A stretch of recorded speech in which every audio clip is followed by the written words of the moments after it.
వినుకొండలో ఓ YSR Congress party కార్యకర్త రషీద్ దారుణమైనటువంటి హత్యకు గురైన విషయం అందరికీ తెలిసిందే. దీనికి సంబంధించి నిన్న వైసీపీ అధినేత మాజీ సీఎం జగన్మోహన్ రెడ్డి వినుకొండ పర్యటనకు వెళ్లటం, బాధిత కుటుంబాన్ని పరామర్శించడం జరిగింది. ఈ సందర్భంగా ఆయన చేసినటువంటి వ్యాఖ్యలను వినుకొండ స్థానిక ఎమ్మెల్యే జీవి ఆంజనేయులు తీవ్రంగా ఖండించడం జరిగింది.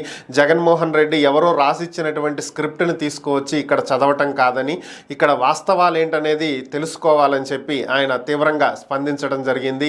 గతంలో జిలానీ, రషీద్ ఇద్దరు కూడా వైసీపీ కార్యకర్తలేనని, వైఎస్ఆర్ కాంగ్రెస్ పార్టీ ప్రెసిడెంట్ తోటి ఆయన జిలానీ తిరిగినటువంటి ఫోటోలు కూడా ఉన్నాయి అని చెప్పి ఆయన వాటిని చూపించడం జరిగింది. అలాగే రషీద్కి జిలానీకి మధ్య ఉన్నటువంటి పాత కక్షల కారణంగానే ఈ హత్య జరిగిందని, అయితే ఎన్నికల సమయంలో టీడీపీలోకి వచ్చినటువంటి జిలానీని చూపిస్తూ అతను టీడీపీ కార్యకర్త అని చెప్పటం కరెక్ట్ కాదని, జరిగినటువంటి విషయాలను కూడా ప్రజలకు తెలియచేయాలని, ఎవరో రాసిచ్చినటువంటి స్క్రిప్ట్ని బ్లైండ్గా చదివి తప్పంతా టీడీపీదే అన్నట్లుగా జగన్ ప్రొజెక్ట్ చేస్తున్నారని, ఇది కరెక్ట్ కాదని చెప్పి జీవి ఆంజనేయులు సీరియస్ అవ్వటం జరిగింది. అలాగే స్థానికంగా ఉన్నటువంటి వైసీపీ మాజీ ఎమ్మెల్యే బొల్లా బ్రహ్మనాయుడు అప్పట్లో వీళ్ళిద్దరినీ కంట్రోల్ చేసి ఉంటే ఈ పరిస్థితికి వచ్చేది కాదని, అప్పట్లో ఆయన రౌడీయిజాన్ని ప్రోత్సహించటమే ఈరోజు ఈ పరిస్థితికి దారితీసిందని, తప్పంతా వైఎస్ఆర్ కాంగ్రెస్ పార్టీది పెట్టుకుని